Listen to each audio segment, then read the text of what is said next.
I think a lot of people look at The Rock in this, in this current state with the glasses and the shirt, the way he looks. And like, this is Dwayne Johnson, folks. This is not, $500 shirt, The Rock. This is the guy. That's a silk shirt, by the way. That's a very nice shirt he's wearing. Nice shirt. This is the guy who he is now. Okay. You got to keep that in mind. He's been Hollywoodized. Okay. So what do you think Hollywood people are? Okay. They take credit for everything. They think that they're in this dream world that they are, where they're the center of attention and everything that happens is revolving around them. So of course he's going to say that he came up with the idea, because in his world, everybody kowtows to him. So he thought of it. Somebody, look at what he said. Brian Gewirtz is his right-hand man, right? Brian Gewirtz probably said something relating to Cody Rhodes, and he probably said it, and I thought of it just like that. So in his world, maybe he did think of it. I wish Hunter, they would have showed Hunter, and Triple H goes, yeah, that was kind of my idea. I wish it would have been something like dueling. You're crazy, Rack. Dueling ideas. Nonetheless, I feel like they do the right thing and they change the booking, right? Do you agree? Yeah, I guess. I mean, depending on... you would have rather seen The Rock and Roman Reigns for this one? Yes, I would have. Okay, so what would we have gotten night one? If they kept it the way it was, what would we have gotten night one? You could have put Cody in the Andre the Giant Battle Royal. He would have done well winning that. That's so... You're not a Cody fan. I get it. I get it. You get Cody and Seth Rollins. No, I'm saying with The Rock and Roman, like, what would we have gotten for night one, do you think? Because that's a night Roman, two match. Superman punch, 1, 2, 3, passes the torch. That's it. There's 2 nights to WrestleMania. The main event would have been on night 2. What would we have got? Cody, whatever Cody thing is, to Cody Seth and Rollins. Roman? No, night 2. Then Cody and Seth. What 1, 2, would 3, we Cody have wins. gotten on night 1 is my question to you. Then your main event of night 1 is Rock and Roman. You can't have Rock and Roman 2 nights in a row. No, if you want a main event of night 1, it's Rock and Roman. You want a main event of night 2, it's Seth and Cody. Or vice versa. Flip them. I don't. If you got 2 championships in 2 nights, you got to put 1 championship on each night. You don't think that The Rock wants to incorporate himself in both shows like he did? With the tag match, they put the tag match on night 1 and the main event on night 2 with all the run-ins. That's why I think that this was the plan all along. So you're telling me that creative knew he was coming back and fed Cody lies this whole time. That's your conspiracy theory. I think they were all in on it. Well, that's terrible if that's the truth. That's terrible. All in on it. That's terrible. WrestleMania 1's first main event was a tag match. So WrestleMania 40, it makes sense. Have a big tag match. Makes perfect sense to me. If you were the talent, if you were in Cody's shoes, wouldn't you feel slighted? If this was the plan all along and they're lying to you, do you want to work for a company like this? Hey, he came back for the money, so I mean, I guess. Man. But like I said, the only thing that doesn't make sense to me is the coming out on Raw or whatever show it was, and he gives the match to The Rock, and says, "I talked to my counsel, and here's The Rock," right? And then 3 days later is like, "It's not your choice; it's my choice to decide who I face at WrestleMania."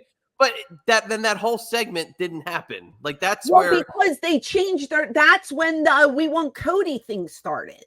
And that's when The Rock had that's when The Rock had the epiphany. Oh my God, the light bulb goes off. We have to appease to the WWE universe. I have to change this according to the documentary. Brian Gewirtz is the one that gave him the idea then for the tag match, because Brian Gewirtz is the guru. He's not crediting Brian for any of this. He's crediting himself. I don't know where you're getting your information. No, Brian Gewirtz, he gave for the idea of the tag match. I don't know where you got that information. He said that. He said it on the thing. He said Brian Gewirtz gave him the idea of the tag match. He said it. He said that 100%. Yeah, they showed a little picture of little Brian Gewirtz. I saw a little Brian. Saw a picture of him on there. I thought The Rock was taking credit for that as well, that creative booking. Well, he did take credit for it. He said that Brian Gewirtz gave him like the template of the idea. And he created passed it to him. Right. He said, hey, Rock, here's this idea for you on a silver platter. All I'm saying is that if this was the plan from day one, shitty. Just shame on them. Shame on them to build up somebody that much and just pull it from them. And if the fans didn't react like they did, I don't think it would have changed. Right? It would have been the same exact thing. Right. So and the X Factors too. CM Punk got injured. Right. Triple H brings it up. He says this wasn't happening if CM Punk didn't get injured. Yeah. Then we would have had Rollins and Punk. Right. And then what happens? Even so, then what happens then?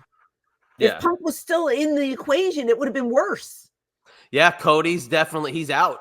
It would have been worse, man. There would be no Roman Cody because Cody, Andre the Giant Battle Royal, great spot for you. Great spot. I think it was on SmackDown. Well, you could thank the WWE Universe because I truly believe that if they weren't adamant about this we want Cody thing, it might have just been the same. We might have got a different result and then Cody would have been on the back burner. So can I tell you what my favorite part of the documentary was? I'm afraid to ask you. No, it's nothing bad. I'm just pointing out my favorite part. When Rock walked the production crew through the new entrance. When he does this with the camera. When he does the whole thing with the camera and the hit T-square for where he wanted to be on the mark. That is why I love the wrestling industry and wanted to be in wrestling production is because of that. Because of just the whole thing that goes into the rehearsal and how they walk through it and the transformation from babyface Rock into heel. Oh my gosh, it was so great. And they showed the run through. That to me was worth the price of watching this for an hour. It was just that whole rehearsal segment that they had on here, going through it backstage, then coming out, and then Triple H coming through it too and seeing how it looked. Like I just thought that was so cool. So that to me was my favorite part of this whole documentary. And then you wonder why wrestlers get so hot when the cameras miss certain moves.